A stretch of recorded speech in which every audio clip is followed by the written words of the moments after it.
यहाँ पर आपको हम खबर देंगे, मेंबरान कौमी असम्बली के ऐवान दाखिले पर पाबंदी का मामला इस्लामाबाद में शेख रुहेल असगर और आगा रफ़ीउल्लाह ऐवान में आ गए। सार्जेंट ऑफ आर्म्स के अरकान को बाहर जाने की हिदायत, दोनों अरकान का स्पीकर का हुक्म मानने से इनकार। दोनों अरकान का ऐवान से बाहर जाने से इनकार सामने आया है। सार्जेंट एट आर्म्स ने दोनों अरकान को पाबंदी का तहरीरी हुक्मनामा भी पढ़वाया, लेकिन उसके बावजूद दोनों अरकान असम्बली में दाखिल हो गए। मेंबरान कौमी असम्बली के ऐवान दाखिले पर पाबंदी आयद की गई है, जिन अरकान के नाम फहरिस्त दी गई है और कहा गया है कि ये ऐवान में दाखिल नहीं हो सकते, लेकिन शेख रुहेल असगर और आगा रफ़ीउल्लाह ऐवान में आ गए हैं। सार्जेंट ऑफ आर्म्स की जानिब से अरकान को बाहर जाने की हिदायत भी की गई। ये मनासिर आप देख सकते हैं, उस वक्त के मनासिर हैं जब ये दोनों अरकान कौमी असम्बली में दाखिल हुए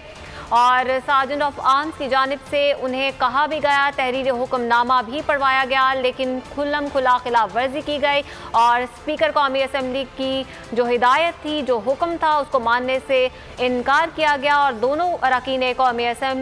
कौमी असम्बली में मौजूद हैं। दोनों अरकान ने ऐवान में जो उनके खिलाफ कहा गया था, हुक्मनामा जारी किया गया था, उसको मानने से इनकार कर दिया है और दोनों अरकान कौमी असम्बली इस वक्त ऐवान में मौजूद हैं। आपको बताते चलें कि गुज़श्ता रोज़ होने वाली हंगामा आराई के बाद स्पीकर कौमी असम्बली की जानिब से एक इजलास बुलाया गया था और CCTV कैमरों की मदद से, फुटेजेस की मदद से इस बात का तयन किया गया था कि जो अरकान कौमी असम्बली उस हंगामा आराई में मौजूद थे, उनके नाम एक फहरिस्त तैयार की गई थी और उन पर पाबंदी आयद की गई थी कि वो असम्बली में दाखिल नहीं हो सकते।